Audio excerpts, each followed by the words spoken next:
Dear student, आज हम लोग करंट इलेक्ट्रिसिटी का सेकंड टॉपिक पढ़ने वाले हैं, ठीक है। और इसमें जो हमारा मेन कॉन्सेप्ट रहेगा वो रहेगा रेजिस्टेंस के ऊपर। अब बात सुनिए, रेजिस्टेंस होता क्या है। अगर मैं किसी वायर के बात करता हूँ, कोई एक वायर है जिसके अंदर से करंट पास हो रहा है, करंट का सिंबल क्या होता है, आई। और हम लोगों ने क्या पढ़ा है कि करंट जिस डायरेक्शन में जा रही होती है, इलेक्ट्रॉन उसके ऑपोजिट डायरेक्शन में आ रही होती है। इलेक्ट्रॉन किधर भाग रहा होता है, इधर। अब कहेंगे सर आपने कहा इलेक्ट्रॉन इधर आ रहा है, ये इलेक्ट्रॉन कैसा इलेक्ट्रॉन है, ये इलेक्ट्रॉन कहलाता है फ्री इलेक्ट्रॉन। क्या कहलाएगा, फ्री इलेक्ट्रॉन।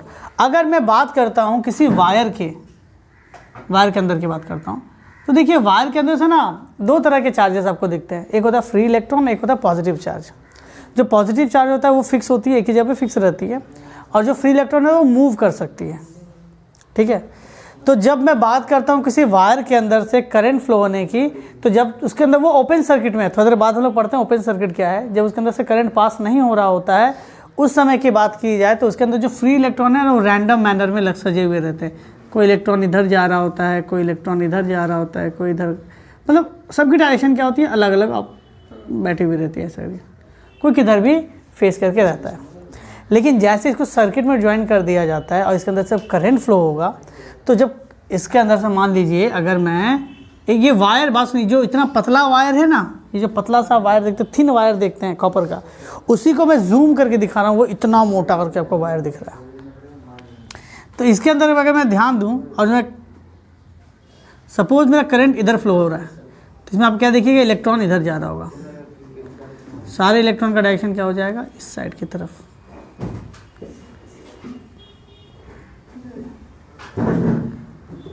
सभी डायरेक्शन क्या होंगे, सज जाएंगे आपके, ठीक है। ये कब होगा, जब सर्किट के अंदर से करंट का फ्लो हो रहा होगा। और ये कब होगा, जब सर्किट के अंदर से करंट फ्लो नहीं हो रहा होगा। ये जैसे आपको एक स्ट्रक्चर बताया जा रहा है कि किसी वायर के अंदर से जब करंट का फ्लो हो रहा होता है और जब करंट का फ्लो नहीं हो रहा है, तो उसके अंदर इलेक्ट्रॉन किस तरह से अरेंज रहते हैं। समझा पाए यहाँ तक, हाँ या ना। ये तो हो गया आपका इलेक्ट्रॉन के बारे में बात हो रही थी, ठीक है। अब बात सुनिए, अब सपोज कीजिए, आपको मैं इस तरह से नहीं, इससे समझाता हूँ।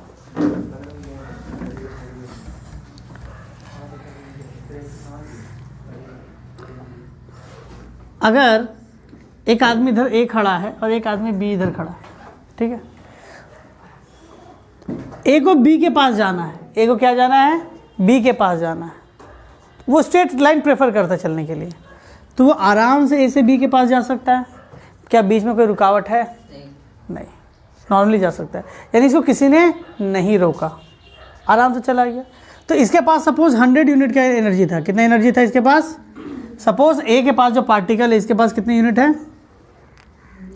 100 यूनिट की एनर्जी है। वो आराम से कहाँ पे चला गया, बी के पास।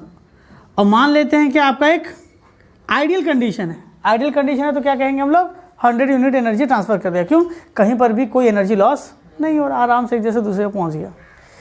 ये आइडियल कंडीशन, ठीक है। आपको ए से बी तक पहुंचना था। अब सेकंड कंडीशन लेते हैं दुर्गा पूजा का। आप इधर हो, आपका फ्रेंड इधर है, आपको यहाँ से, वो थोड़ा आगे निकल गया, आपको वहाँ तक जाना है। तो बीच में कितने लोग होते हैं पता है कि नहीं, पंडाल के समय जाने के पहले या रास्ते में,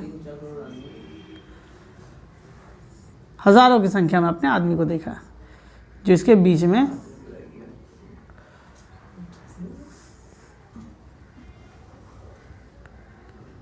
अब ए से आप चल रहे हो 100 यूनिट एनर्जी लेके, जब सबको कटाते हुए आपस में बचते हुए जब बी तक पहुंचोगे, क्या आपके पास 100 यूनिट की एनर्जी रहेगी, क्या होगा आपके पास, कहीं ना कहीं एनर्जी एग्जॉस्ट होकर आप पहुंचिएगा। आप जब पहुंचिएगा तो क्या देखिएगा, आपके पास 90 यूनिट की एनर्जी है, या 10 या कुछ भी एक अमाउंट आपका एनर्जी होगा, तो बाकी का 10 यूनिट अमाउंट ऑफ एनर्जी क्या हुआ, लॉस हो गया। यहाँ टकरा रहा है, वहाँ टकरा रहा है, इसमें क्या हो रहा है, आपका एनर्जी लॉस हो रहा है, हाँ या ना। आपको तो कटा के निकलना पड़ेगा ना, इसके अंदर से होते हुए जाना पड़ेगा, बहुत बार कोलिजन होता है, चीज़ें होती है। तो ये क्या होता है, इसके अंदर से चीज़ें आपस में टकरा रही होती है, ऐसे ऐसे करके क्या हो रही है, टकरा रही होती है। मैं कंसीडर करता हूँ कि पॉजिटिव चार्ज, बात सुनो, अगर इलेक्ट्रॉन इधर जा रहा है, करंट, बात सुनो, इधर ध्यान दीजिएगा, पॉजिटिव चार्ज मूव नहीं होता है, इस चीज़ को याद रखिए। बट समझने के लिए हम लोग मान के चलते हैं कि पॉजिटिव चार्ज मूव करवा रहे हैं। तो अब इधर इलेक्ट्रॉन इधर जा रहा है, तो पॉजिटिव चार्ज क्या हो रहा होगा, इधर जा रहा होगा। तो सपोज एक पॉजिटिव चार्ज ए से कहाँ जा रहा है, बी की ओर, तो जब वो बी की ओर जा रहा है तो बीच में बहुत जगह पे क्या हो रहा है, टकरा रहा है, टकरा के कोलाइड होकर क्या हो रहा है, अपना डायरेक्शन चेंज कर रहा है, और ये होते होते वो क्या होगा, बी तक पहुंचेगा। तो जब बी तक पहुंचेगा तो बहुत जगह पे कोलिजन हुआ तो कहीं ना कहीं प्रैक्टिकल लाइफ में क्या देखा जाएगा, आपकी एनर्जी लूज हो रही है, आपका एनर्जी कम हो रहा है। क्यों कम हुआ? क्योंकि बीच में सर इतने सारे ऑब्स्टिकल्स आपको मिले जिसने आपकी एनर्जी क्या कर दिया, लूज कर दिया। समझा पाए? तो ये जो है वो क्या कर रहा है, आपके एनर्जी को कमा रहा है। This is called resistance. जिसे क्या कहेंगे, रेजिस्टेंस कहेंगे। ठीक है, तो रेजिस्टेंस क्या है? रेजिस्टेंस वो है जो करंट को फ्लो होने दे रहा है कि नहीं दे रहा है। रेजिस्टेंस, अच्छा बताओ, ए और बी के बीच में 100 आदमी रखते हैं, इधर ध्यान दीजिएगा, ए और बी के बीच में कितने लोगों को रखा गया, 100 लोगों के बीच में रखा गया, तो वो 100 लोगों को कटा के पहुंचा। अब ए से बी के बीच में मैं मान लेता हूं कि मैंने 500 लोगों को रखा, अब वो ए से बी के पास पहुंचा, तो बताओ उसको कब ज़्यादा ऑब्स्टिकल मिला होगा, 500। यानी इसके अंदर ज़्यादा पार्टिकल हो गया तो ज़्यादा रेजिस्टेंस हो गया, कम पार्टिकल हुआ तो कम रेजिस्टेंस हुआ, हाँ या ना। अब बताइए किस कंडीशन में ज़्यादा करंट फ्लो हो सकता है, जब 100 था तब या जब 500 था तब? जब 100 था तब। इसका मतलब क्या कि सर रेजिस्टेंस जितना ज़्यादा फ्लो कर रहे हैं, करंट का फ्लो उतना ही कमता जा रहा है। क्यों? अधिकतर एनर्जी तो टकराने में चली गई, हाँ या ना। तो इसी कॉन्सेप्ट को कहा जाता है रेजिस्टेंस। रेजिस्टेंस है क्या? रेजिस्टेंस किसी भी बॉडी का इंटरनल फीचर होता है। रेजिस्टेंस क्या होता है? रेजिस्टिविटी से आते हैं, वो भी थोड़ा देर में डिस्कस करते हैं। रेजिस्टेंस क्या है? किसी भी ऑब्जेक्ट के अंदर का एक इंटरनल फीचर है जिसके कारण वो क्या कर सकता है, करंट को अपोज करता है। करंट को क्या करता है, वो अपोज करता है। तो सीधी सी बात कर सकते हैं कि व्हाट इज रेजिस्टेंस, ये जस्ट करंट को रोकना ही रेजिस्टेंस कहलाता है। करंट को रोकना ही रेजिस्टेंस कहलाता है। अब आप जितने भी वायर देखते हैं, जैसे कि मैंने यहाँ पे स्विच ऑन, यहाँ पे स्विच दिया, यहाँ बल्ब जलने लगी, ठीक, क्योंकि मैंने जब करंट को, मैंने क्या करंट ऑन कर दिया कि भैया मैंने इतना, बात सुनिए, अगर मैं यहाँ पे स्विच को ऑन करता हूँ, जैसे मैंने स्विच को क्या किया, ऑन किया, इससे वायर कनेक्टेड थी किसके ऊपर, मान लेते हैं कि सर्किट के हिसाब से बल्ब पे कनेक्टेड थी, वापस आ रही होगी, हाँ, जैसे मैंने ऑन किया बल्ब जलने लगा। अच्छा, आप क्या चाहते हैं, करंट का सप्लाई हो या ना हो, तो इसलिए आपने ऑन किया, वायर के अंदर से बल्ब गया, तो वायर के अंदर रेजिस्टेंस क्या कम है। क्यों कम है? क्योंकि ये मेटल है। आपने कभी सुना है कि वायर के जहाँ पे लकड़ी का हम लोग कोई पार्ट यूज़ कर रहे हैं? क्यों? क्योंकि लकड़ी करंट को फ्लो होने नहीं देती, उसकी रेजिस्टेंस इन्फिनिटी होती है, यानी वो अनंत तक रोक सकता है। तो जिसकी रेजिस्टेंस बहुत ज़्यादा है उसके अंदर करंट फ्लो कम होगा। मेटल के वायर के अंदर रेजिस्टेंस होता है लेकिन बहुत ही कम होता है। अलग अलग मेटल का रेजिस्टेंस थोड़ा अलग अलग होगा लेकिन कम होगा। किसके रिस्पेक्ट में? नॉन मेटल के कंडीशन में। तो आपसे कहा जाए मेटल का रेजिस्टेंस ज़्यादा होता है या आपका नॉन मेटल का? नॉन मेटल का रेजिस्टेंस मतलब रोकना, तो जो ज़्यादा रोकता है तो उसका रेजिस्टेंस हाई है, जो कम रोकेगा उसका रेजिस्टेंस कम है। समझा पाए यहाँ तक? ठीक है, अच्छा। अब देखिए इसी को लेकर एक साइंटिस्ट हुए, उनका नाम था ओम, ठीक है। उन्होंने कहा, बात सुनो, उन्होंने क्या कहा, if all physical things kept constant, if all physical things are kept constant, जितनी फिजिकल थिंग्स है, जैसे कि एक वायर लिया आपने, तो वायर का जो लेंथ लिया उतना ही लेंथ का वायर, जो मटेरियल लिया तो वही मटेरियल, और जितना लंबा आपने वायर लिया, सपोज मैंने ए से बी जो एल लेंथ की वायर ली है वही एल लेंथ होना चाहिए, जितना मोटा वायर लिया उतना ही मोटा वायर होना चाहिए, आसपास जितना टेम्परेचर उतना ही होना चाहिए। अगर सारे फिजिकल थिंग्स क्या कर रखे हम लोग, कांस्टेंट, तो ओम्स ने कहा था if all things, all physical things of an wire are kept constant, then current flowing in a wire is directly proportional to their potential difference। Last day आप लोग को बताया गया था कि एक चार्ज को इन्फिनिटी से किसी एक पॉइंट पे लेके आते हैं और एक दूसरे पॉइंट पर लेके आते हैं, तो इस जगह तक लेके आएंगे तो अलग एनर्जी लगेगा, इस जगह पर लाएंगे तो क्या होगा, अलग एनर्जी लगेगा। इन दोनों का जो पोटेंशियल का जो डिफरेंस होगा उसे क्या कहा जाएगा, पोटेंशियल डिफरेंस कहा जाएगा। कहा गया था कि नहीं, हाँ या ना? तो उन्होंने कहा था क्या कि किसी भी वायर का सारे फिजिकल थिंग को क्या करते हैं, कांस्टेंट। तो मैंने क्या किया, length, cross section area, temperature, material, सारी चीज़ें क्या कर दी है, फिक्स। यानी वायर से मटेरियल सबका लेंगे आप, सबका लेंथ सेम लेंगे, सबका क्रॉस सेक्शन यानी इसका क्या मोटाई जितनी है सेम लेते हैं। टेम्परेचर एटमॉस्फेयर जहाँ पे अपरेटस रखा है उसका टेम्परेचर सेम रखते हैं, तो उसके अंदर जो करंट फ्लो होगा वो डायरेक्टली किसके प्रोपोर्शनल होगा, पोटेंशियल डिफरेंस के। Current flowing is directly proportional to the potential difference. ये किसने कहा था, ओम्स ने, और यही ओम्स लॉ आपका एग्जाम में आता है। क्लियर है। अब ये आई क्या है, करंट, वी क्या है, पोटेंशियल डिफरेंस। अब बात सुनिए, जब भी पोटेंशियल डिफरेंस हटाएंगे, पोटेंशियल डिफरेंस बोल रहे सॉरी, जब भी हम लोग प्रोपोर्शनली हटाएंगे तो क्या होगा, एक कांस्टेंट आएगा, हाँ या ना। अगर हम लोग से थोड़ा सजा के लिखना पड़ेगा, थोड़ा इसको ऐसे नहीं लिखते, v बाई आई लिख सकते हैं। तो ये 1 बाई कॉन्स्टेंट है ना, इस कांस्टेंट की जब एक वर्ड लिखा जाता है, मैं इसको थोड़ा घुमा के लिख रहा हूँ, v by I is equal to 1 by, देखो कांस्टेंट के साथ कांस्टेंट के अंदर कांस्टेंट ही आएगा। इस कांस्टेंट के लिए एक नाम दिया है, क्या नाम दिया गया, r। तो r हो गया आपका प्रोपोर्शनलिटी कांस्टेंट।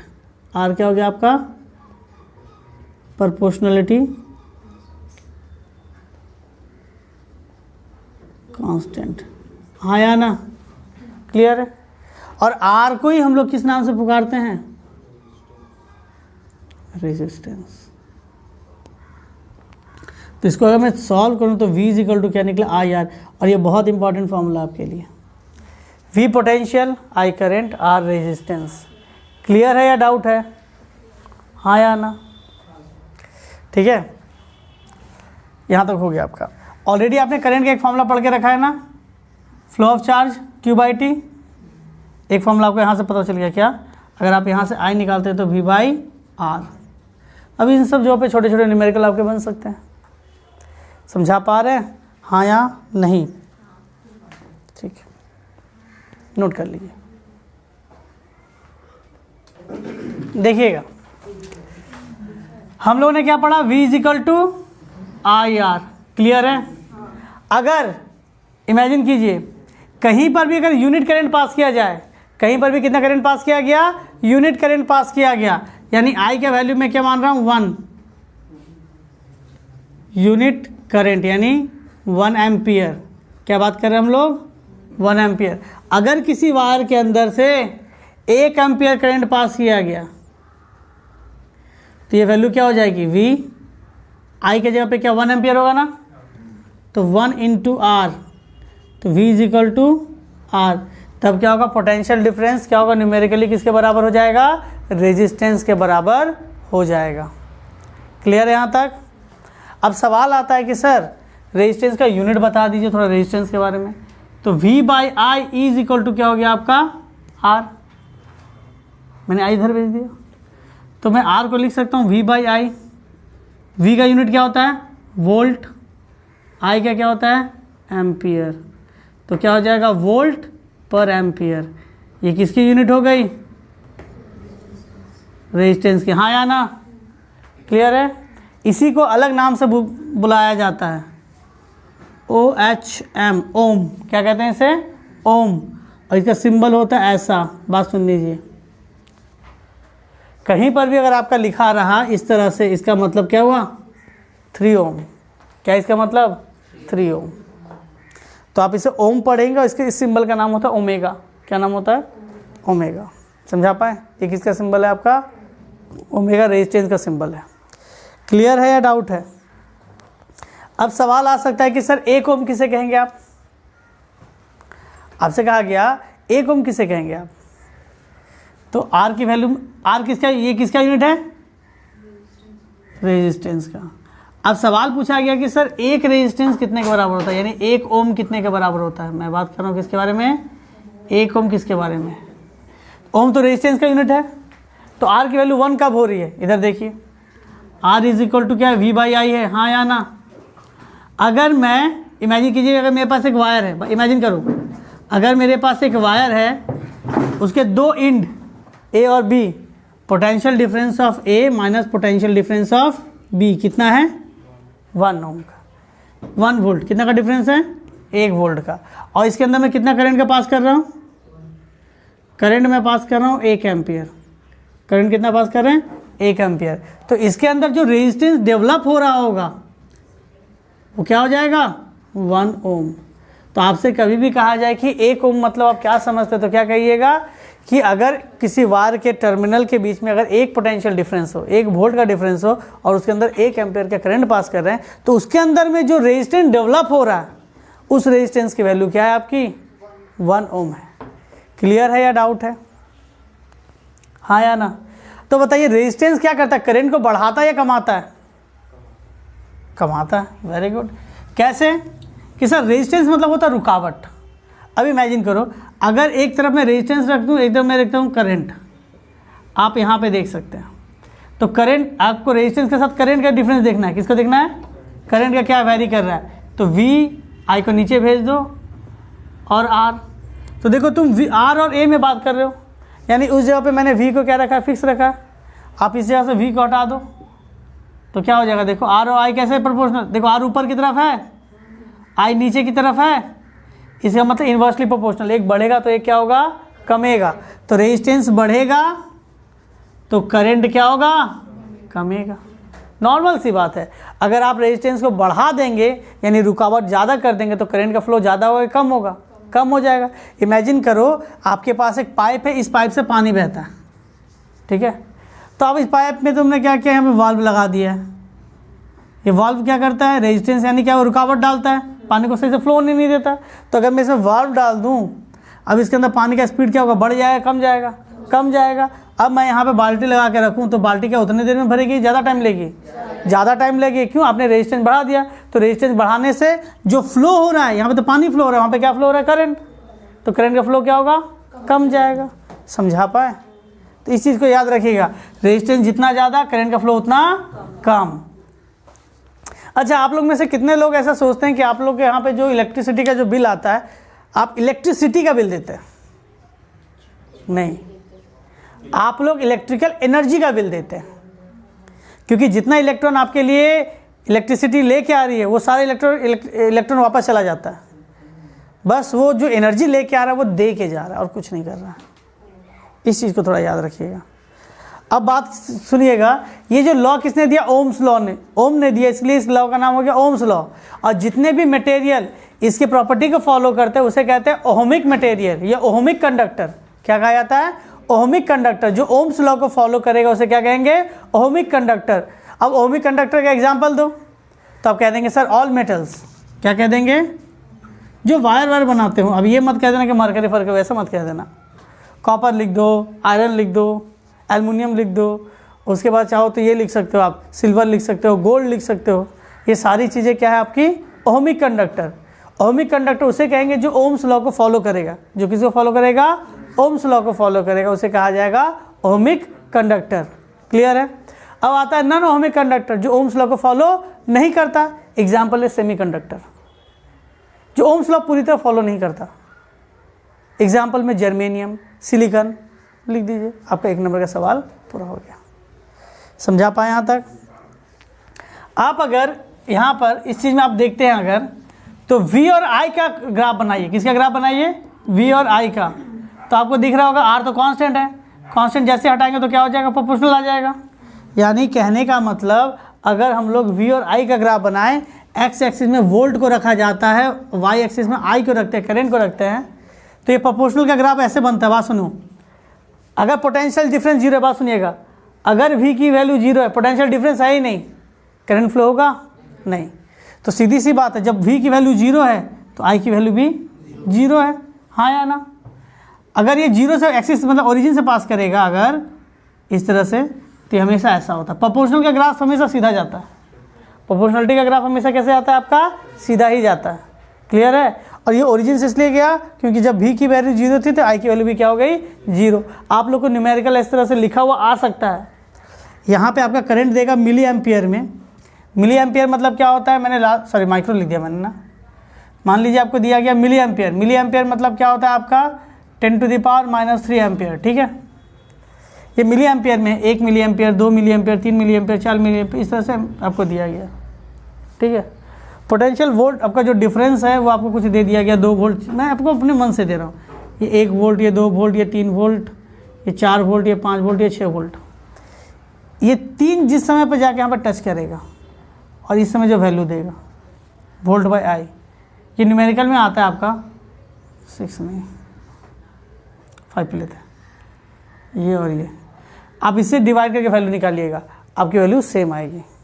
अब सवाल ऐसा भी आता है, आपको कर्व दे देगा, न्यूमेरिकल जो हम लोग सॉल्व करें उसमें देख लेंगे, आपको इस तरफ इसे दिया जा सकता है, आपसे कह देगा ये जो इसे कहते हैं स्लोप, इसे क्या कहा जाता है आपका स्लोप, क्या रिप्रेजेंट करता है, आपने तो पढ़ा होगा, आपको स्ट्रेट लाइन में आपको पढ़ाया गया है स्लोप किसे कहते हैं, इस तरह से जाता है, कितना डिग्री एंगल बना रहा है, tan थीटा, ये सारी चीज़ें। तो आपसे कह देगा कि इसका स्लोप किस चीज़ को इंडिकेट कर रहा है, इसका स्लोप रेजिस्टेंस को इंडिकेट कर रहा है, इसका स्लोप किसको इंडिकेट कर रहा है, रेजिस्टेंस को इंडिकेट कर रहा है। और एक बात यहाँ तक हो गया, एक और चीज़ मैं बताता हूँ, इधर ही मिटा देना। अगर मटेरियल चेंज कीजिएगा तो रेजिस्टेंस क्या होगा, चेंज हो जाएगा। मैं ये नहीं कहूँगा बढ़ जाएगा, चेंज हो जाएगा, बढ़ भी सकता है कम भी सकता है। सपोज मेरे पास एक 2 अलग अलग मटेरियल लेते हैं, 2 अलग मटेरियल, ये आई है ये वी है, एक ऐसे जा रहा है एक ऐसे जा रहा है। अब बताओ किसका रेजिस्टेंस ज़्यादा, स्लोप मतलब होता है एंगल tan थीटा, तो जिसका स्लोप ज़्यादा उसका करंट ज़्यादा, सॉरी जिसका स्लोप ज़्यादा उसका रेजिस्टेंस ज़्यादा, क्योंकि स्लोप तो रेजिस्टेंस को दिखाता है ना। ये आपका दिखता है R1, ये क्या दिख रहा है आपका R2, R2 का देखो एंगल ज़्यादा है ना, स्लोप ज़्यादा है तो इसका रेजिस्टेंस ज़्यादा है, इसका क्या होगा रेजिस्टेंस कम होगा। आपको इस तरह का सवाल दे सकता है एग्जाम में, इस तरह से दे दिया, ये एंगल नहीं दिएगा आपको, जैसे इस तरह से 2 स्लिप दे देगा और आपसे कह देगा कि बताओ किसके अंदर करंट ज़्यादा, किस मतलब एक मटेरियल है जिसका R1 है, एक मटेरियल जिसका R2 है, बताओ किसके अंदर करंट ज़्यादा होगा। R1 का स्लोप कम, रेजिस्टेंस कम, रेजिस्टेंस कम यानी कम रोकेगा यानी ज़्यादा करंट पास होगा। R2 रेजिस्टेंस ज़्यादा तो करंट ज़्यादा रोकेगा, कम करंट पास होगा। समझा आप? ये आपका 1 नंबर का सवाल था या 2 नंबर का सवाल था, समझा पा रहे हैं? और आप लोग के लिए तो बनता सवाल इस तरह से। और एक बात जो समझा रहा था उस ध्यान से सुनिएगा। सपोज अगर मैं बात करता हूँ मटेरियल, सपोज कोई एक मटेरियल है, मैंने ले लिया कॉपर, तो कॉपर का जब ग्राफ बनाएंगे तो वो ग्राफ ऐसा ही बनेगा। अगर मैं कॉपर के लिए उसी कॉपर वायर के ऊपर सेम लेंथ पे सारी चीज़ें सेम रख के मैं कितना भी एक्सपेरिमेंट कर लूँ, उसका R का वैल्यू सेम ही आएगा, चाहे तुम ऐसे निकाल लो, ऐसे निकाल लो, ऐसे निकाल लो, हर जगह पे R की वैल्यू क्या होगी, सेम ही आएगी। ठीक है, क्लियर हो गया? नोट कर लीजिए। ठीक है, तो ये क्या हो गया आपका रेजिस्टेंस। अगर मटेरियल सेम है तो उसका वैल्यू सेम होगा। ठीक है, नोट कर लीजिएगा। ठीक है, यहाँ तक तो हो गया। अगर मैं मटेरियल चेंज कर दूँ तो जिस तरह आपको बताया गया था, हो सकता है उस अगर मैं मटेरियल चेंज कर दूँ तो हो सकता है उसका वैल्यू ये रहे, उसके लिए सेम रहेगा, उसके लिए हर पॉइंट पे क्या होगा, इसके लिए हर पॉइंट पे सेम रहेगा। ठीक है, लेकिन मटेरियल अलग है तो रेजिस्टेंस की वैल्यू भी क्या होगी आपकी, अलग होगी। अब सवाल आता है कि ओम्स लॉ कहाँ फॉलो नहीं होता। अगर टेम्परेचर आप क्या कर देंगे कांस्टेंट, अगर आप क्या करते हैं टेम्परेचर कांस्टेंट। अब ऐसा क्यों, रेजिस्टेंस अगर बढ़ेगा यानी रुकावट बढ़ रही है, मैं ज़्यादा रोक रहा हूँ, या कोई भी मटेरियल ज़्यादा करंट को रोकेगा तो वो उसके ज़्यादा एनर्जी को यूज़ करेगा। इस चीज़ को याद रखिएगा, रेजिस्टेंस ज़्यादा है तो वो ज़्यादा करंट यूज़ करेगा। अगर आप रेजिस्टेंस ज़्यादा ले रहे हैं तो वो उसके ज़्यादा एनर्जी यूज़ करेगा। एक इस तरह से इमेजिन करो ना कि चल आप लोग को बात कर देते हैं, आप लोग सेकंड में रखते हैं, फर्स्ट में इन लोग को रखते हैं। आप लोग का स्कूल है, आप लोग 5 बच्चे हो, आप लोग निकले, रास्ते में किसी से लड़ाई हो गई, किसी से क्या हो गई, लड़ाई होगी। 5 बच्चे हो आप लोग का स्कूल तब भी थोड़ा अच्छा है, आप लोग थोड़ा अच्छे बच्चे हो, सीधे साधे बच्चे हो, तो आपको उसने 5 मिनट तक रोक लिया। लड़ाई में कितने देर रोक लिया, 5। तो 5 मिनट में आपका जितना एनर्जी लॉस हुआ, मारपीट जो भी हो रहा होगा, बातें जो भी चल रहा होगा, तो 5 मिनट आप सोच लो आपका कितना एनर्जी लॉस हो गया होगा। ठीक, अब मैं बात करता हूँ उन लोगों का। आप लोग का अलग स्कूल है, आप लोग है, आप लोग को तो 5 मिनट रोकेगा तो भी आप लोग 1 घंटा रुकोगे। 5 मिनट में क्या होता है, आप इमेजिन करो 1 घंटा रुक गए, किस लेवल का एनर्जी लॉस हुआ होगा। समझा पा रहे हैं आपको? तो बात सुनिएगा, जितना ज़्यादा एनर्जी लॉस होगा ना, उतना ज़्यादा टेम्परेचर राइज होगा, उतना ज़्यादा, जितना देर आपको ज़्यादा रोक रखेंगे, आपका रेजिस्टेंस जितना ज़्यादा है, मैं किसी को 5 मिनट रोक के रख सकता हूँ, किसी को मैं 1 घंटा रोक के रख सकता हूँ। ठीक है, तो बताइए किसका रेजिस्टेंस ज़्यादा था, जिसको मैंने 1 घंटा रोका। तो रेजिस्टेंस मैंने उसको 1 घंटा रोका है, कहने का मतलब वो ज़्यादा गर्म होगा, उसकी एनर्जी में सबसे ज़्यादा यूज़ कर सकता हूँ। यही चीज़ आपका एसी में होता है। एसी ज़्यादा एनर्जी क्यों खाता है? क्योंकि उसकी एनर्जी, उसकी रेजिस्टेंस क्या होती है? बहुत ज़्यादा। तो बहुत ज़्यादा तो क्या होता है, रेजिस्टेंस ज़्यादा है तो बहुत हद तक वो रोक लेता है, रोकता है तो बहुत सारा एनर्जी वही कंज्यूम कर लेता है, इसलिए बिल ज़्यादा आता है। बल्ब, छोटे एलईडी वाले बल्ब आप देखते हैं तो क्या है, उसका रेजिस्टेंस कम है, उसके अंदर करंट आता है, रोकता है लेकिन बहुत ही कम समय के लिए रोकता है, तो कम एनर्जी यूज़ करता है। समझा पाएँ? रेजिस्टेंस ज़्यादा होगा, ज़्यादा एनर्जी यूज़ करेगा, रेजिस्टेंस कम होगा, कम एनर्जी यूज़ होगा। क्लियर है? ये डाउट है? तो आप बताइए बिल किस में ज़्यादा आता है, जिसका रेजिस्टेंस ज़्यादा या रेजिस्टेंस कम? इसीलिए देखिए जिसका रेजिस्टेंस ज़्यादा, वो ज़्यादा रोकेगा। तो मान लो कि मैं आप लोग के मैं 1 घंटा तक रोक के रखूँ, तो सोच रहे हो क्या होगा? एनर्जी ज़्यादा लॉस होगा। मैं कम समय के लिए रुकूंगा तो कम एनर्जी लॉस होगा। क्लियर है यहाँ तक? और रेजिस्टेंस के कारण हीट प्रोड्यूस होता है, इस चीज़ को याद रखो आप लोग। रेजिस्टेंस के कारण क्या होता है आपका? हीट प्रोड्यूस होता है। तो जिसको ज़्यादा रेजिस्टेंस मिला, जिसने ज़्यादा रेजिस्टेंस लगाया उसके अंदर ज़्यादा हीट प्रोड्यूस हुआ, जिसने कम लगाया उसका हीट कम हुआ। इसीलिए देखिएगा आपका एसी हो गया, गीज़र हो गया, बहुत ज़्यादा गर्म हो सकता है। लेकिन यही बात की छोटे छोटे बल्ब जो बहुत ही कम हीट एनर्जी कंज्यूम करते हैं, इलेक्ट्रिसिटी कंज्यूम करते हैं, वो कम गर्म होते हैं। समझा पाएँ या नहीं? अब रेजिस्टेंस को अलग सिंबल से दिखाते हैं हम लोग, जब डायग्राम बनाएंगे ना तो देखिएगा। अच्छा बात सुनिए, रेजिस्टेंस तो अब इतना समझ गया कि वो एनर्जी को ले लेता है, एनर्जी कंज्यूम कर रहा है, हाँ या ना? रेजिस्टेंस ज़्यादा तो ज़्यादा एनर्जी कंज्यूम, कम रेजिस्टेंस कम एनर्जी कंज्यूम। यहाँ तक क्लियर है? अब इस तरह देखिएगा, इसी रेजिस्टेंस को ऐसे दिखाते हैं। ये क्या है आपका? रेजिस्टेंस का सिंबल। ये क्या है आपका? रेजिस्टेंस का सिंबल। और ये फिक्स रेजिस्टेंस है।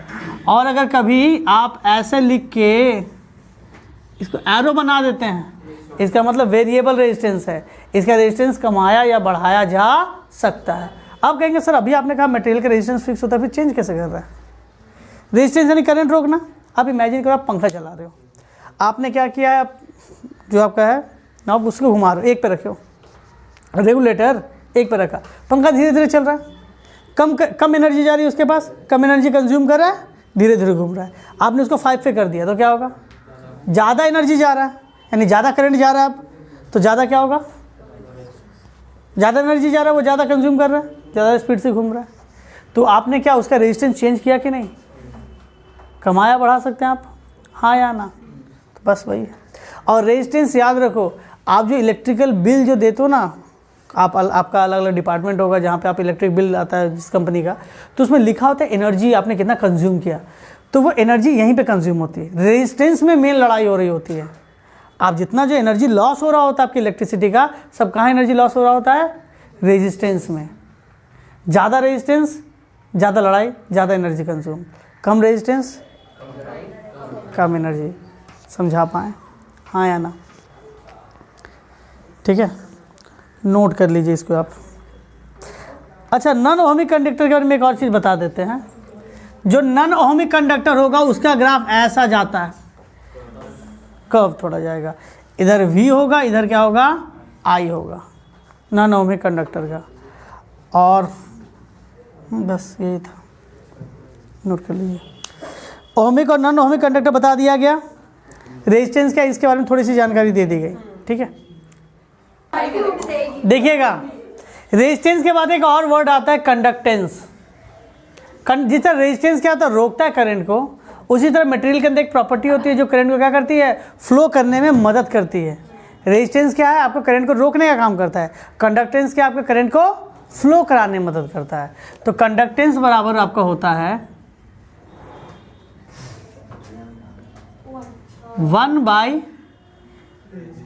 1/रेजिस्टेंस। क्लियर है? तो जिसकी रेजिस्टेंस ज़्यादा होगी, देखो इनवर्सली प्रोपोर्शनल, जिसका रेजिस्टेंस ज़्यादा होगा उसका कंडक्टेंस कम होगा। समझा पाए? इनवर्सली है इसका। सर वो पूछती कंडक्टेंस क्या है? जिस तरह की मटेरियल, जैसे मेटल के अंदर करंट क्यों पास हो रहा है, उसके अंदर क्या, आप मुझे तो इतना पता चलिए कौन रोक रहा है, लेकिन कौन सी ऐसी प्रॉपर्टी जिसको फ्लो कराने में मदद कर रही है, उसी को कहते हैं क्या? कंडक्टेंस, जिसके कारण वो फ्लो कर रहा है। ठीक है, अब बात करते हैं फैक्टर अफेक्टिंग द रेजिस्टेंस। किन किन चीज़ों पर रेजिस्टेंस डिपेंड करता है, एक्चुअली किसी मटेरियल का रेजिस्टेंस किन किन चीज़ों पर डिपेंड करता है। देखिए, आप इमेजिन कीजिए आपके पास एक इस तरह की एक छोटी पाइप है, ठीक है, बांसुरी है मेरे पास है। क्या, बांसुरी है। हाँ जो भी है। देखिए इमेजिन कीजिएगा, एक बार में एक बात सुनिएगा, एक बार में एक ही चीज़ वेरिएबल है, एक बार में एक ही चीज़ वेरिएबल है। अगर मैं बात कर रहा हूँ इस समय लेंथ चेंज, तो सिर्फ लेंथ चेंज है, मटेरियल सेम होगा, डायमीटर सेम होगा, सारी चीज़ें सेम होगी। इसमें क्या लेंथ चेंज है ना, एक छोटा लेंथ एक बड़ा लेंथ, तो रेजिस्टेंस किस में ज़्यादा होगा। मान लो इस तरह, इसको आप इस तरह समझो, दुर्गा पूजा के भीड़ में आप एक आदमी इधर एक आदमी इधर, ए से बी आपको जाना है, ए से बी जाना है, और एक में क्या कह रहा है, ए से आपको सी जाना है। बताओ किस जगह, दोनों के अंदर भीड़ बराबर, उसी नॉर्मली भीड़ आपका जा रहा है, जिस लेवल का भीड़ इधर है उसी लेवल का भीड़ इसी में है आपका। तो बताइए किसमें ज़्यादा एनर्जी लॉस होगा आपका, ए से सी जाने पे, क्योंकि इसकी लेंथ ज़्यादा है, बहुत दूर तक लड़ाई चलेगी, बहुत दूर तक घमासान करके आगे बढ़ना पड़ेगा आपको। तो resistance is directly proportional to the length of the wire. कब, जब मटेरियल फिक्स है, डायमीटर फिक्स है, सारी चीज़ें फिक्स है। ये पहला केस था। अब बात सुनिए, अगर मैं एक मटेरियल ले रहा हूँ ऐसा और एक मटेरियल ले रहा हूँ ऐसा, अब बताइए लेंथ सेम है, डायमीटर सिर्फ अलग है, मटेरियल सेम है, किसके अंदर से करंट ज़्यादा फ्लो होगा, जिसका डायमीटर ज़्यादा। तो इसका करंट ज़्यादा फ्लो होगा, इसका मतलब रेजिस्टेंस में ज़्यादा है कि कम है, कम है रेजिस्टेंस, यानी resistance is inversely proportional to the area of cross section. ये जनरली वायर हम लोग सिलेंड्रिकल मान के चलेंगे। अगर आप वो लोग नहीं कहते, आप लोग आगे जाके इंजीनियर बन जाओ, डॉक्टर बन जाओ, या अलग अलग कॉन्सेप्ट में चले जाओ, आप लोग देखिएगा, आप कहेंगे सर मैं वायर लूँगी, वायर को चौकोर लेंगे। जनरली हम लोग सारे वायर सिलेंड्रिकल रखते हैं। अब आप कहेंगे सर मेरा वायर जो रहेगा वो ऐसा रहेगा, तो कस्टम कर लीजिएगा तो अलग बात है। आप अगर कस्टम कर लीजिएगा तो अलग बात है, हाँ ठीक है। तो एरिया, बात सुनो, एरिया भी लिखा जा सकता है। अब इस एरिया मतलब क्या होता है, ये क्रॉस सेक्शन ऑफ एरिया की बात कर रहे हैं ना, इसका एरिया ज़्यादा था, यही तो। अगर मैं इसको सामने से देखूं तो वायर का क्रॉस सेक्शन में से सिलेंडर आपका क्या बेस सर्कल में होगा, इसलिए बहुत जगह पे एरिया की जगह पे आप क्या लिखेंगे, पाई आर स्क्वायर लिख देगा। क्या लिख देगा, पाई आर स्क्वायर, उस पर डिपेंड करता है। ज़्यादा रेडियस तो ज़्यादा एरिया, ज़्यादा एरिया तो कम रेजिस्टेंस। क्लियर है या डाउट है। तीसरा क्या है, ज़्यादा एरिया हो तो कम करंट होगा। सर ज़्यादा एरिया तो ज़्यादा करंट मतलब रेजिस्टेंस कम, हाँ या ना। और रेजिस्टेंस किस पे डिपेंड करता है, मटेरियल पे, या आपका अलग अलग मटेरियल के लिए अलग अलग आपका टाइप का आएगा।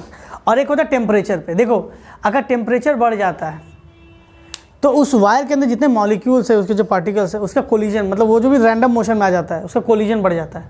अब इमेजिन करो, आपने शायद इस तरह के गेम खेला होगा कि आप एक से कहाँ जा रहे हैं, बी की तरफ जा रहे हैं, और यहाँ पे बहुत सारी चीज़ें क्या हो रही है, इस तरह से स्लैब में होती हैं, मूव कर रही होती हैं। मान लो कि तुम, मतलब एक ऐसा है कि जहाँ 6 लेन गाड़ियाँ चल रही हैं, आपकी आंखों में पट्टी बांधे, फिल्मों में नहीं दिखता है, आराम से जा रहा, लक ट्राई करते हैं लोग, सीधा ऐसे जा रहे होते हैं। और आपने देखा, आप ऐसे इलाके पे जहाँ पे गाड़ियाँ एकदम 2 किलोमीटर पर आवर की स्पीड से चल रही, एकदम धीमा धीमा, अब आराम से आप स्ट्रेट जा रहे हो, थोड़ा इधर टकरा के इधर गए, फिर इधर टकराना पड़ेगा।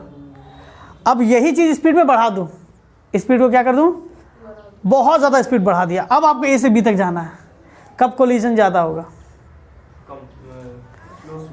स्लो स्पीड में ज़्यादा टकराएगा या फास्ट स्पीड में ज़्यादा टकराएगा। आपको रोड पार करना है ए से बी, और गाड़ियाँ धनाधन आ रही हैं, 80-120 की स्पीड पे जा रहा है, तो क्या होगा, सेकेंड वाले में तो ज़्यादा एक्सीडेंट होगा, कोलिजन ज़्यादा होगा, यानी रेजिस्टेंस ज़्यादा है, आपको ए से बी तक जाने मिलेगा ही नहीं, रास्ते में 4-5 बार ख़त्म हो गया।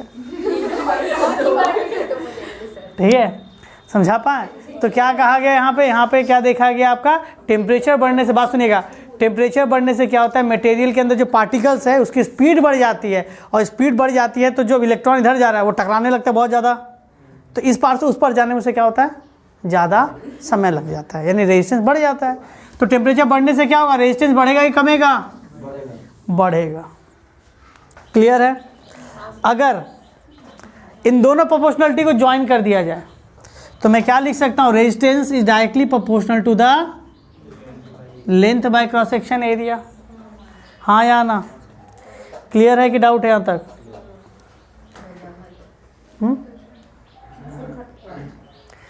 अब बात सुनिएगा, अब मैं इस प्रोपोर्शनलिटी को बाहर निकाल रहा हूँ, बात सुनिएगा। अब इस प्रोपोर्शनलिटी को हम लोग बाहर निकाल देते हैं, यानी हटा देते हैं, तो क्या हो जाएगा, इक्वल्स टू आ जाएगा। और हम लोग को पता है कि जैसे इक्वल्स टू आता है तो एक क्या आ जाएगा बीच में, यहाँ पे एक कांस्टेंट। इस कांस्टेंट का नाम देख सुनिएगा, ये पी नहीं है, ऐसे लिख के ऐसे बनाएगा। इसे क्या कहते हैं पता है? हाँ, रो। क्या प्रोनाउंसिएट कहते हैं? रो। ठीक है। और यही होता है मटेरियल, नहीं कहा हर मटेरियल का रेजिस्टेंस अलग अलग होता है, तो मटेरियल का जो रेजिस्टेंस है वो क्या है आपका, रो है। L बाई ए, ये उधर चल जाएगा तो हो जाएगा RA by L is equal to rho. और इस रो को क्या कहते हैं, प्रोनाउंशिएट तो रो कहेंगे आप, लेकिन इसका मतलब क्या होता है, रेजिस्टिविटी। रेजिस्टिविटी, हाँ, रो का मतलब होता है रेजिस्टिविटी, मतलब किस स्पीड से आपको मतलब रोकेगा। समझा पा?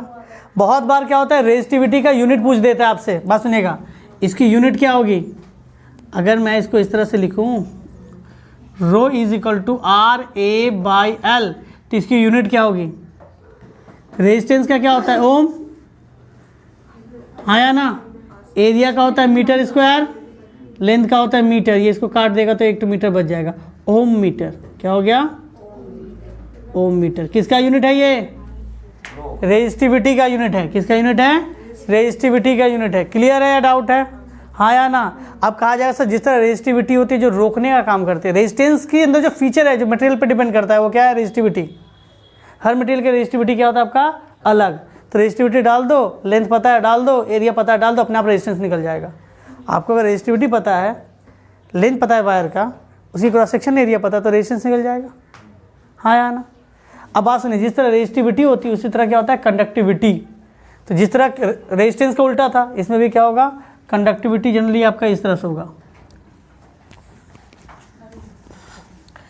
ये सिग्मा है कंडक्टिविटी के लिए 1/ρ, यानी 1 क्या हो जाएगा, ओम मीटर।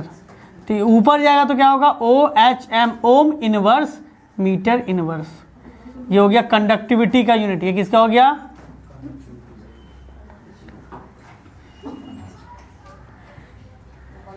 देखो जिस तरह रेजिस्टेंस था उस तरह कंडक्टेंस था, रेजिस्टिविटी है तो कंडक्टिविटी है। क्लियर है, नोट कर लीजिएगा। ठीक है, इसी को हम लोग याद रखिएगा साइमन मीटर भी कहते हैं, साइमन मीटर इनवर्स।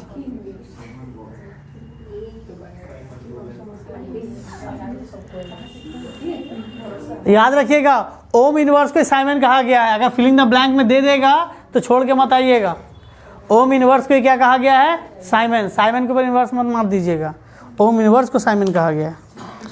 ठीक है,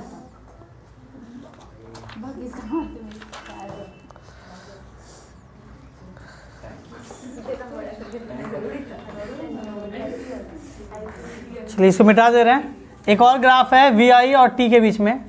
अगर आपसे ऐसा कह रहा है, देखिए अगर मैं इधर V रखूं इधर I रखूं, एक ही मटेरियल का ऐसा ऐसा रख दिया, एक ही मटेरियल का है, तो दोनों स्लोप के अंदर किसका टेम्परेचर ज़्यादा होगा, इस दोनों स्लोप में किसका टेम्परेचर ज़्यादा होगा, ऊपर वाले का टेम्परेचर ज़्यादा होगा। T1 is greater than T2। ठीक है, यानी ज़्यादा टेम्परेचर तो रेजिस्टेंस भी ज़्यादा, कम टेम्परेचर तो रेजिस्टेंस भी कम। और याद रखिएगा हर, जिस तरह मैं आपको बात बताऊं, आप मार्केट में जाते हो, सपोज आप मार्केट में गए हो और वहाँ पे आप शॉप में, मतलब एक मॉल टाइप में गए हो, वहाँ पे सभी चीज़ों का दाम फिक्स कर दिया गया। तो वहाँ पे आपको कह दिया गया क्या, एक बिस्किट के पैकेट है उसका दाम है 10 रुपया। ठीक है, नॉर्मल बिस्किट है। उसके बगल में कोई और हाई फाई कुकीज़ है, वो भी बिस्किट की कैटेगरी में आ रहा है, उसका दाम है 50 रुपया। तो ये माइंड में आप नहीं कह सकते हैं कि सर सारे बिस्किटें 10 रुपये की होंगी, जैसा बिस्किट वैसा रेट कहते हैं ना आप तो ये नहीं कहते सर सारा नहाने वाला साबुन 10 रुपये का मिलता है, कुछ 50 वाला भी मिलता है, कुछ 70 वाला भी मिलता है, तो सबका अपना अपना रेट है। लेकिन हाँ, जो 10 का है आप 50 खरीदिएगा तो भी 10 का ही आपका पड़ रहा है, कोई डिस्काउंट वाली बात नहीं। सबके लिए वही 10 × 50 कर देंगे अगर हम 50 पीस लेते हैं तो, हाँ या ना। तो हर मटेरियल की रेजिस्टिविटी की वैल्यू फिक्स होती है, चाहे लेंथ ज़्यादा लो चाहे लेंथ कम लो, एरिया ज़्यादा लो एरिया कम लो, तो हर मटेरियल की रेजिस्टिविटी क्या होती है, फिक्स। अब वो जब बना तभी उसका फिर रेजिस्टिविटी फिक्स हो गया, आप उसको चेंज नहीं कर पाओगे। इस चीज़ को आप रेजिस्टेंस चेंज कर सकते हो, क्यों रेजिस्टेंस किस पे डिपेंड करता है, देखो रेजिस्टिविटी सेम ही रहती है। आपने क्या हुआ, लेंथ कम, देखो अब आर की वैल्यू में देखो रेजिस्टिविटी फिक्स है, लेंथ कम बेसी कर दो आर की वैल्यू चेंज हो गई, एरिया कम बेसी कर दो आर की वैल्यू चेंज हो गई। तो रेजिस्टेंस बहुत सारी चीज़ों पर डिपेंड करता है। आपका रेजिस्टेंस किस पे डिपेंड करता है, रेजिस्टिविटी, लेंथ, एरिया, और ये क्या nature of the material length and area पे डिपेंड करता है।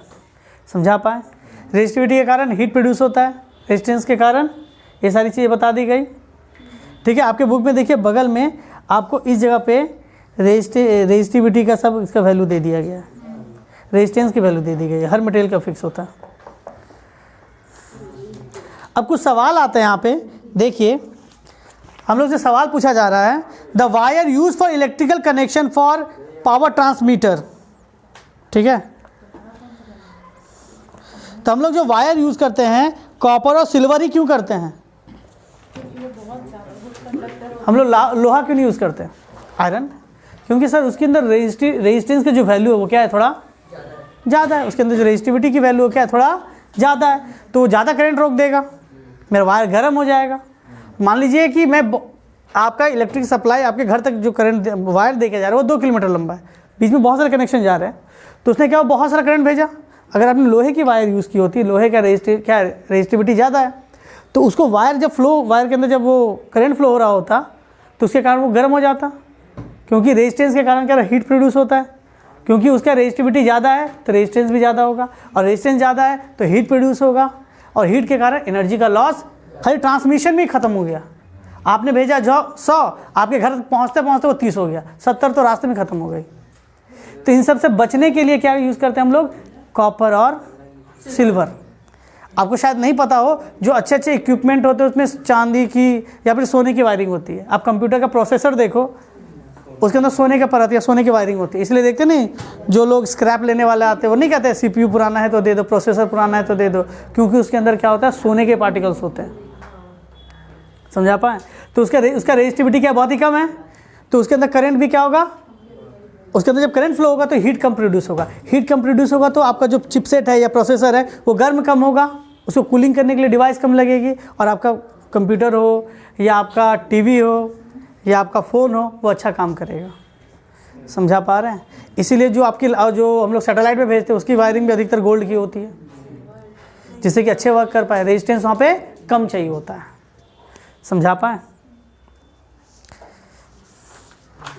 लेकिन ये पॉसिबल नहीं है कि हम लोग सिल्वर की वायरिंग सब जगह यूज़ करें, क्योंकि आप लोग तो पता है, आप लोग तो अपने आप को जानते ही हो, आज चांदी की वायरिंग करें घर तो कल तो दीवार गायब, आज मैंने चांदी की वायरिंग कर दी, कल देखा कि दीवार गायब है, अब क्या करेंगे बताइए।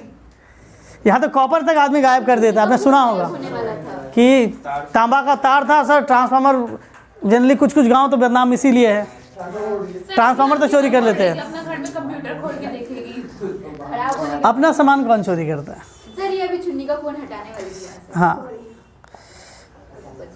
अच्छा, द रेजिस्टेंस वायर और standard resistor, such wire of high resistance and their resistance में not change due to the change in temperature, they made from alloy such as manganin constant.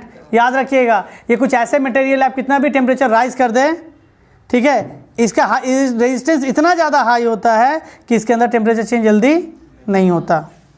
ठीक है, फ्यूज़ वायर, ये सवाल बहुत बार पूछा गया है। फ्यूज़ वायर आप लोग देखोगे, अब घर में जो फ्यूज़ वायर लगी होती है ना, बहुत फ्यूज़ नहीं देखते, उसके अंदर पतला सा एक कॉपर की तरह लाइन आती है, लेकिन वो कॉपर का नहीं होता, वो फ्यूज़ वायर अलग होता है, क्योंकि उसका मेल्टिंग पॉइंट क्या होता है, कम। जैसे हाई टेंशन से तार आती है तो जल्दी गल जाता है।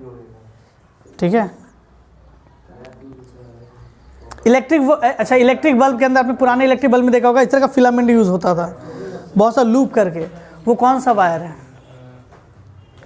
टंगस्टन। ठीक है, टंगस्टन वायर का मेल्टिंग पॉइंट बहुत ज़्यादा होता है, इसलिए बहुत ज़्यादा करंट आने के बाद भी वो पिघलता नहीं है, गर्म होकर लाल हो जाता है लेकिन पिघलता नहीं है। ठीक है, नाइक्रोम का वायर, उसका मेल्टिंग पॉइंट बहुत ज़्यादा होता है, आप कितना भी हीट दे दो, रेजिस्टेंस बहुत ज़्यादा है, बात सुनो, रेजिस्टेंस बहुत ज़्यादा है और मेल्टिंग पॉइंट भी बहुत ज़्यादा है, तो रेजिस्टेंस ज़्यादा होने के कारण उसका टेम्परेचर राइज होता है और मेल्टिंग पॉइंट बहुत ज़्यादा होने के कारण जल्दी पिघलता भी नहीं है। इसलिए हीटर में, आयरन में इसी का यूज़ होता है। और आपने एक वर्ड सुना होगा सुपर कंडक्टर, नाम सुना है कभी? सुपर कंडक्टर उसे कहा जाता है कि मान लेते हैं कि उसके अंदर रेजिस्टेंस क्या है, नहीं के बराबर है। मान लिया जाता है कि उसके अंदर रेजिस्टेंस क्या है आपका, नहीं के बराबर है, उसे कहा जाता है सुपर कंडक्टर। और ये सवाल कई बार आपसे सेंटअप में पूछेगा कि एक ऐसे मटेरियल का नाम बताओ जो सुपर कंडक्टर है, तो कहिएगा mercury below 4.2 kelvin, niobium below 9.2 kelvin. और ये टेम्परेचर, ये मटेरियल बहुत इंपॉर्टेंट है आपके लिए। ठीक है, थोड़ा इसको नोट कर लीजिए, फिर हम लोग नेक्स्ट पार्ट में बढ़ते हैं। अब चलिए तो सर्किट पढ़ लेते हैं। तो सर्किट देखिएगा, अगर आपने देखा होगा, अगर आपके घर में क्या आपने इस तरह की चीज़ें देखी है, ये बहुत ही छोटा होता है, इतना छोटा, मैं थोड़ा बड़ा करके बना रहा हूँ। ये क्या है? सेल, बैटरी नहीं, सेल। देखिए, अगर एक सेल के पीछे आपने देखा होगा गांव में, एक सेल के बगल में टॉर्च सेल पीछे लगा देते हैं ऐसे करके, और टॉर्च जलाने का काम आता है, तो क्या लगा? बैटरी।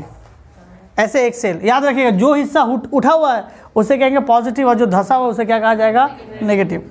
Positive, negative.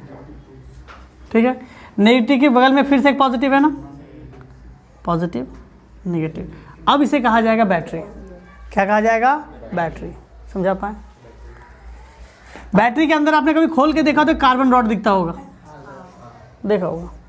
ठीक है, अच्छा एक और मैं बात बता दूं, हर सेल का पॉजिटिव टर्मिनल, हर सेल का पॉजिटिव टर्मिनल हाई पोटेंशियल पे होता है और नेगेटिव टर्मिनल क्या होता है? लो पोटेंशियल पे होता है, जिससे कि डिफरेंस मेंटेन होती है। ठीक है, अगर आप एक पॉजिटिव और एक नेगेटिव बनाते हैं, एक फिर पॉजिटिव और नेगेटिव में दिखा रहा हूँ, मैं एक ही से दिखा रहा हूँ फिलहाल। एक सेल लगा देते हैं, ये वायर है। अब देखो बहुत जगह पे ना ऐसा करके बल्ब बना देगा, ठीक है, ऐसा बल्ब बना देगा, या बल्ब ना बनाना चाहो, पंखा ना बनाना चाहो, तो इस जगह पे ऐसे लिख दो। बात एक ही है, बात समझो, ये एक ही है। वो रेजिस्टेंस है, बल्ब क्या करता है? आपको रेजिस्टेंस सप्लाई कर रहा है, यानी यहाँ पे आपका एनर्जी लॉस होगा। तो आप वैसे दिखाओ चाहे ऐसे दिखाओ। अब देखो ये ओपन सर्किट है, ओपन सर्किट देखो, एक होता है, इसे कहते हैं की, क्या कहा जाएगा? ये ऑन है, अगर मैं इसको हटा दूं तो ऑफ है, ये की है जो ऑन ऑफ करने में मदद करता है। उसी की को इस तरह से दिखाया जाता है। इसका मतलब सर्किट ओपन है। सर्किट क्या है? ओपन है, इसके अंदर कोई करंट फ्लो नहीं हो रहा। अब मैं जैसे इसको क्लोज करूँगा तो मुझे क्या करना पड़ेगा? इस तरह दिखाना पड़ेगा, सर्किट क्लोज हो गई। सर्किट क्या हो गई? क्लोज। तो आपको लगता है ना करंट फ्लो होता है ऐसे, यानी नॉर्मली ऐसे नहीं होता। सबसे पहले क्या होता है? इलेक्ट्रॉन निकलता है नेगेटिव से। इलेक्ट्रॉन कहाँ से निकलेगा? इलेक्ट्रॉन ऐसे निकलेगा। सुनिएगा, समझा रहे हैं, ये किसी बुक में नहीं दिखेगा जनरली आपको। तो सबसे पहले ऐसे गया, ऐसे गया, ये इलेक्ट्रॉन निकला ऐसे करके, हाँ, ये पास होते होते होते इस जगह से होते हुए ऐसे करके बैटरी के, इमेजिन कीजिए बैटरी के पॉजिटिव टर्मिनल में आया। ठीक है, अंदर में रॉड थी, वहाँ से वापस यहाँ से यहाँ तक पहुँच गया। उसने एक सर्किट पूरा कर लिया और क्या बताया कि भैया सर्किट पूरा कंप्लीट है। तो जैसे पता चलता सर्किट कंप्लीट है तो पॉजिटिव से करंट निकलता है, वो ऐसे ऐसे ऐसे करके पहुँचेगा।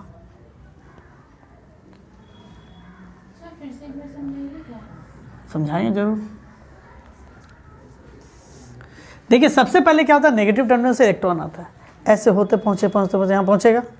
जैसे पॉजिटिव टर्मिनल तक पहुँचा, अंदर में रॉड है, यहाँ से यहाँ तक पहुँच गया और पता चल जाता है कि आपके सेल को कि हाँ सर्किट पूरा कंप्लीट है। और जैसे सर्किट कंप्लीट हो जाता है तो इस जगह से क्या निकलता है? आपका करंट ऐसे निकला, निकला इधर से निकला, ऐसे निकला, इधर से होते हुए, याद रखिए। अब देखो आप लोग एक बहुत बेहतरीन बात बताएंगे, देखिएगा।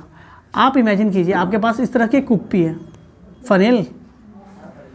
आपने ऐसे फनेल को कहीं पे लगा के रखा है, एक बहुत बड़ा जार है। आप इसके ऊपर अगर कहीं से 5 लीटर पानी डालते हैं तो कंटेनर के अंदर कितना पानी, कितना लीटर आएगा? 5 लीटर ही आएगा। यानी जितना इनपुट देंगे उतना ही आपको, याद रखिए, जितना करंट जाएगा उतना करंट वापस आ जाएगा। कहने का मतलब आपका जो इलेक्ट्रिक डिपार्टमेंट आपके घर में इलेक्ट्रिसिटी भेजता है, जितना भेजता है उतना वापस ले भी लेता है, जितना भेजता है उतना वापस ले लेता है। तब इलेक्ट्रिसिटी का पैसा नहीं दे रहे होते। आप किस चीज़ का पैसा देते हैं? जब इधर से करंट निकल रहा है, इस तरह देखिए, आप लोगों ने तो फ्री फायर, BGMI सब गेम खेला ही होगा, या फिर इस तरह गेम खेलोगे, ठीक है, अपने लाइफ के साथ तो खेल रहे इधर, ध्यान दीजिएगा। तो मान लीजिए 100% यूनिट देके आप एनर्जी से निकले, तो यहाँ से निकला, देखो नहीं होता है ऐसा करके निकला, क्या मतलब आपका एरोप्लेन से कूदा 100 आदमी, आप जब उतरे 100% एनर्जी लेके कैंपिंग कर रहे हैं, अब यहाँ पर रश करना है, तो रश करने के तो इधर से गोली लगे, उधर से गोली लगे, खूब मारपीट हो गई इधर। आप जब बाहर निकले तो आपकी एनर्जी हो गई 10।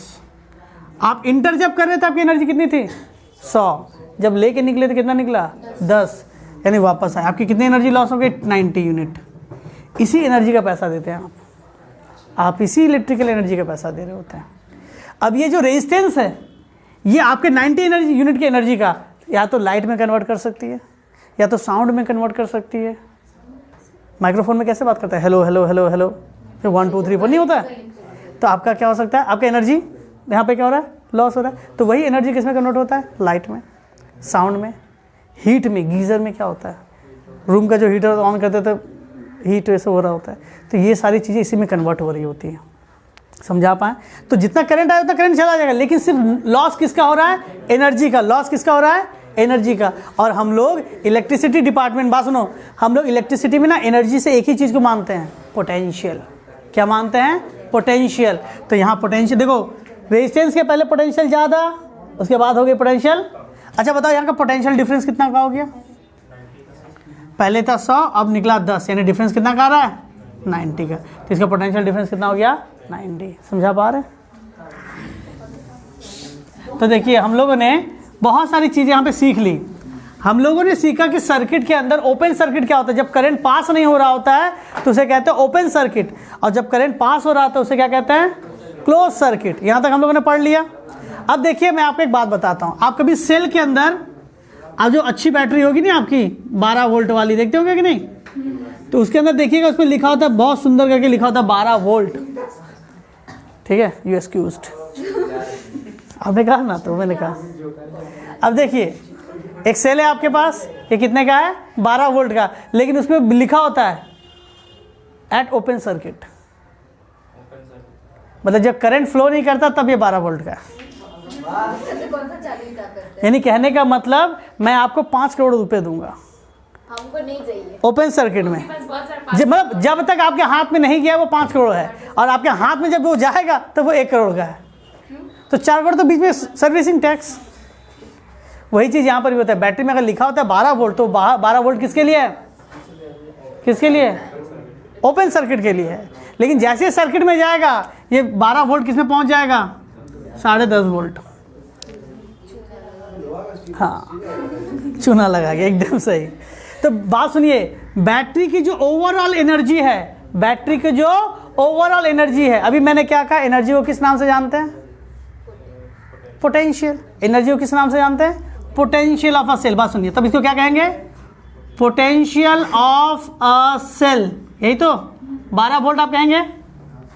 आपको पता है पोटेंशियल को किस नाम से हम लोग वोल्ट कहते हैं? पोटेंशियल को। तो बैटरी का जो अपना खुद का वोल्ट है उसका नाम वोल्ट में नहीं है, उसका नाम है EMF। क्या नाम है? EMF। तो इलेक्ट्रोमोटिव नाम भी क्या? Electromotive force. तो नाम में नहीं चाहिए। What is EMF? It is a kind of force. Potential नहीं, it is a kind of potential. Force नहीं है ये धोखा है आपके लिए। EMF क्या है? फोर्स नहीं है, पोटेंशियल है। क्लियर है? EMF क्या है आपका? पोटेंशियल है, किसी टाइप का फोर्स नहीं है। कौन सा पोटेंशियल है? बैटरी के अंदर जो ओवरऑल एनर्जी स्टोर है, जब कंपनी बना रही थी उसके अंदर जो स्टोर करके रख दी है, तो क्या कहलाएगा उसका? EMF। EMF is a kind of potential, एक बैटरी के अंदर जितना है। ठीक है, क्लियर है या डाउट है? ठीक है, तो अब कहेंगे सर EMF का भी यूनिट बता दीजिए। ठीक है, अब जहाँ से छोड़े तो वहीं से स्टार्ट करते हैं। तो EMF क्या है आपका? एक टाइप का पोटेंशियल है। और आप लोगों ने पोटेंशियल जब पढ़ा था तो आपने पढ़ा था पोटेंशियल बराबर क्या था? Work by charge. यही ना पढ़ा था? देखिए यहाँ पर भी सेम आ रहा है। तो बैटरी का जो पोटेंशियल, कभी भी ईएमएफ की बात होगी तो ईएमएफ को भी एक टाइप का वी मान के चलना। क्या मान के चलना? एक टाइप का वी। ठीक है, यहां तक क्लियर है या डाउट है? अब बात करते हैं सर्किट के अंदर होता क्या है। बात सुनिए, सर्किट के अंदर हो क्या रहा है। एक पॉजिटिव और एक नेगेटिव,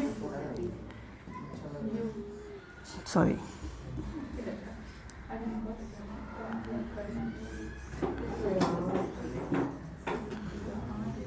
ये सर्किट हो गया क्लोज। बात सुनो, इधर सर्किट क्या हो गया?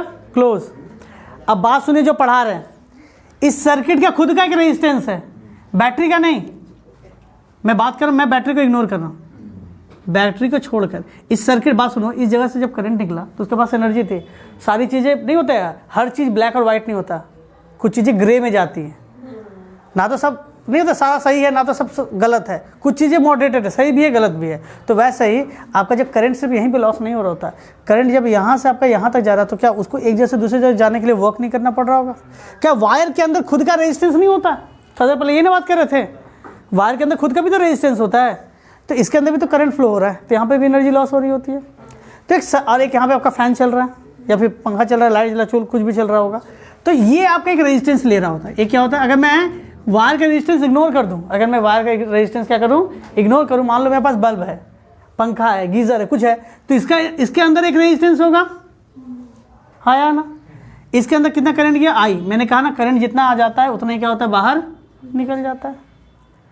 और ये करंट यहाँ से यहाँ तक आया होगा, तो इस जगह से लेके इस जगह तक आने के लिए उसने कितना एनर्जी लॉस किया? तो क्या हो जाता है? V = IR, यही ना था? तो मैं सर्किट की बात कर रहा हूं, पोटेंशियल ऑफ सर्किट। तो पोटेंशियल के अंदर कितना करंट है? आई। पोटेंशियल के अंदर कितना करंट है? आई। इसका रेजिस्टेंस कितना है? इसका रेजिस्टेंस कैपिटल R। इसका रेजिस्टेंस कितना है? Capital R। तो ये तुम्हारा हुआ क्या? पहला V, सर्किट के अंदर पोटेंशियल। अच्छा बताओ, अगर मैं बात करता हूं कि मैंने कहा एक सेल का जो टोटल वोल्ट था वो था 12 वोल्ट, मैं कह रहा हूं सर्किट में गया 10.5 वोल्ट, ठीक है, 10.5 वोल्ट, तो सेल के अंदर क्या होगा? 12 से माइनस करेंगे तो 1.5 वोल्ट निकलेगा। अब कहेंगे सर सेल के अंदर क्या क्या एनर्जी होता है? आप अगर सेल को ध्यान से देखो तो मैंने क्या कहा आपको, एक सेल के अंदर एक पॉजिटिव होता है, एक नेगेटिव होता है, बीच में रॉड होती है, हाँ या ना? मैंने आपको क्या कहा था कि इधर से करंट, मैंने क्या कहा था आपको, इस जगह तक करंट आएगा, और ये मैंने कहा था यहाँ से यहाँ तक इलेक्ट्रॉन आएगा, ये इलेक्ट्रॉन यहाँ से यहाँ तक पहुँचेगा, उसी हिसाब से यहाँ से यहाँ तक पहुँचे आपका करंट। अब इलेक्ट्रॉन पे ही काम करो, आप एक इलेक्ट्रॉन को इस जगह से इस जगह तक लाओ, तो इलेक्ट्रॉन को लाने के लिए क्या एनर्जी का लॉस नहीं हो रहा होगा?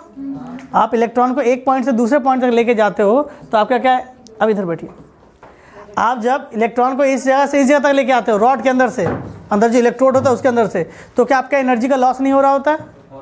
हो रहा होता है, हाँ या ना? ठीक है, तो इस जगह से इस जगह तक जब एनर्जी का लॉस हो रहा है, यहाँ का एनर्जी लॉस कितना है? 1.5 वोल्ट। ये क्या हो गया? 1.5 वोल्ट। ये कहलाएगा बॉडी का बैटरी का इंटरनल पोटेंशियल। ये क्या कहलाएगा? Internal potential.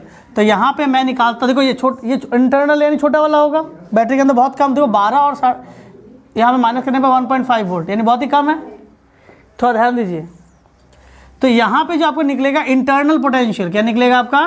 तो छोटा भी मान के चलते हैं, क्या मान के चलते हैं? छोटा भी मान के चलते हैं। तो छोटा भी कितना होगा? अच्छा बताओ, इसके अंदर करंट कितना आएगा? जितना करंट गया वही करंट इसमें आएगा। Current input is equal to current, यहाँ से जितना करंट निकला है वापस घूम के उतना ही करंट आएगा।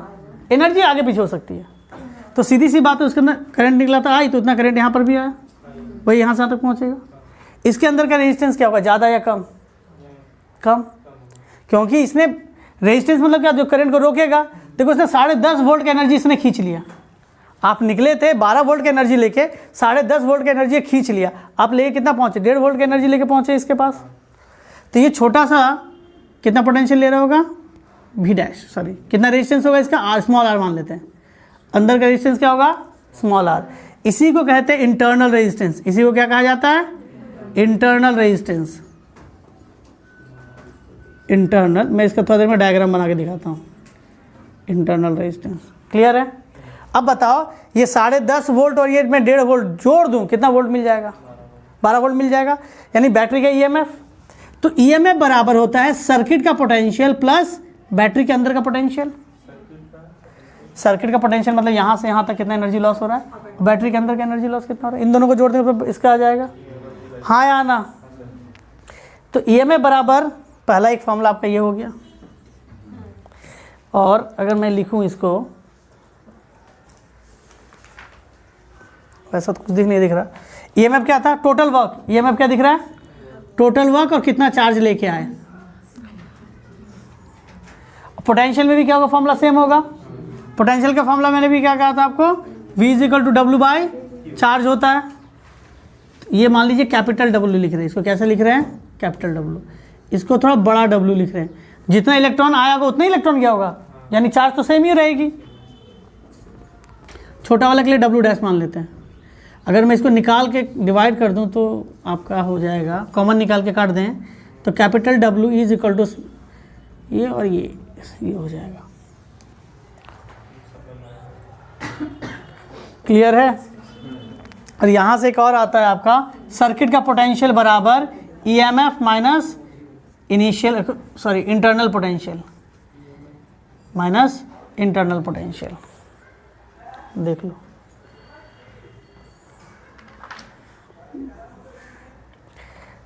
तो देख लीजिए, फिर आगे इस डेरिवेशन को लेकर चलते हैं।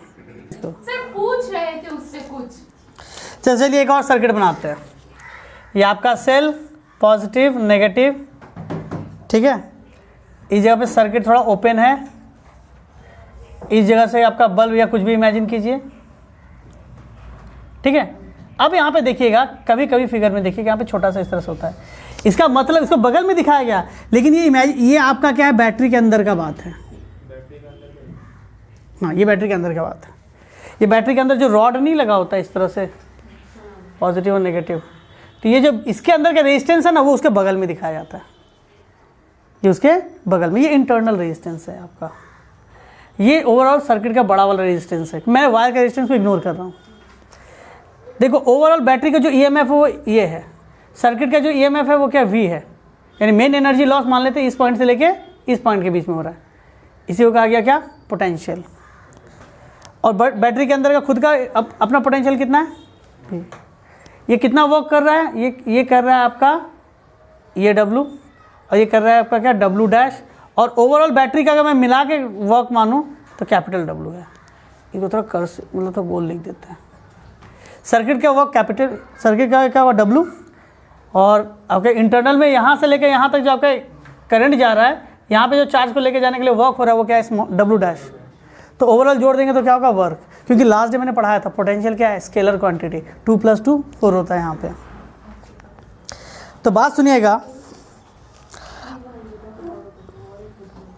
देखिए आप लोग को अभी तक सीरीज और पैरेलल नहीं पढ़ाया गया, आप लोग को अभी तक सीरीज और पैरेलल नहीं पढ़ाया गया है, लेकिन आप कुछ चीज़ों को मेरे मान के चलिए कि सर कह रहे हैं तो सही कह रहे होंगे।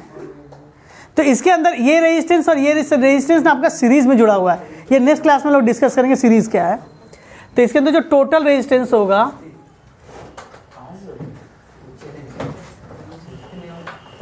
वो होगा capital R plus small r।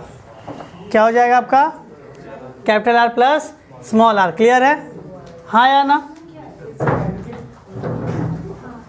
और टोटल क्या, अच्छा ये क्लोज कर दिया मैंने। अब जैसे ही क्लोज कर दिया, इसके अंदर करंट फ्लो हो रहा है। सपोज इसके अंदर जो करंट फ्लो हो रहा है वो क्या है, I। तो इसके अंदर कितना करंट होगा आपका, I होगा। तो हम लोगों ने क्या पढ़ा है, करंट इनपुट किसके बराबर होता है, करंट आउटपुट। तो जो करंट इसके पास है वही करंट इसके पास जाएगा, वही करंट इसके अंदर भी जाएगा। करंट में चेंजेस, एनर्जी आगे पीछे हो सकता है, करंट में चेंजेस नहीं होगा, ठीक है। तो V इक्वल टू क्या होता है, हम लोगों को क्या पता है, IR। क्या होता है, IR। तो रुकिए, तो वही 5 मिनट और कुछ नहीं। तो V इक्वल टू क्या होता है, IR होता है। अगर मैं यही सेल के हिसाब से बात करूं तो सेल का क्या होता है, V को क्या कहते हैं, E कहते हैं, EMF। तो मैं इसको लिख सकता हूं, for cell E is equal to IR, हाँ या ना, ठीक है। अब यहां से मैं I की वैल्यू क्या लिख सकता हूं, E/R, ठीक है। तो इसके हिसाब से अगर मैं यहाँ पे लिख देता EMF आई, आर के जगह पे क्या होता है capital R plus small R, ठीक है। अब देखो सर्किट का वी किसके बराबर, तो ओम्स लॉ ने क्या कहा था, V is equal to I R कहा था, तो इस जगह पे कितना पोटेंशियल होगा, इसके पास कितना करंट आया, इसके पास कितना करंट आया और इसका रेजिस्टेंस कितना था, ठीक है, नोट कीजिए, ध्यान दीजिएगा थोड़ा। तो यहाँ पे ओम्स लॉ के हिसाब से वी निकल गया। अगर मैं इस जगह पे वी निकाल लूँ इसका इंटरनल, तो इंटरनल वी क्या होगा, इसके अंदर कितना करंट आ रहा है, सेम करंट आ रहा है, इसका रेजिस्टेंस आई आर, हाँ या ना, ठीक है। तो ओवरऑल इसको क्या लिख सकते हैं, देखिए ईएमएफ मतलब क्या था, capital V plus small V, capital V के जगह पे लिखेंगे capital I plus R, capital I plus small R, ये ईएमएफ। अगर मुझे इंटरनल रेजिस्टेंस चाहिए, मुझे क्या चाहिए, इंटरनल रेजिस्टेंस चाहिए, मैं इधर लिख रहा हूँ, तो V is equal to I R होता है, तो स्मॉल v उतना ही करंट स्मॉल r, तो स्मॉल r बराबर क्या होगा, V बाई आई। तो इस जगह से मैं स्मॉल v की वैल्यू अगर निकालने जाऊँ तो हो जाएगा E M F minus capital V equal to small v, E M F minus capital V small v के जगह पे, I के जगह पे क्या होगा, सेम होगा, ठीक है। और हम लोगों ने I के जगह यहाँ से निकाल सकते हैं, I is equal to circuit का पोटेंशियल बाई सर्किट का रेजिस्टेंस, सर्किट का पोटेंशियल बाई सर्किट का रेजिस्टेंस। इसको अगर मैं ऊपर भेज दूँ तो रेजिस्टेंस आगे आ जाएगा, ईएमएफ माइनस स्मॉल क्या हो जाएगा आपका, ये capital V by capital V। अब one part by total part करेंगे तो क्या हो जाएगा, EMI बाई सर्किट का पोटेंशियल बाई -1, ठीक है। ये हो जाएगा आपका वैल्यू, और इसी से आपका अधिकतर न्यूमेरिकल बनेगा, नोट कर लीजिए, ठीक है, नोट कर लीजिए। इस वीडियो में इतने ही रखेंगे, ठीक है।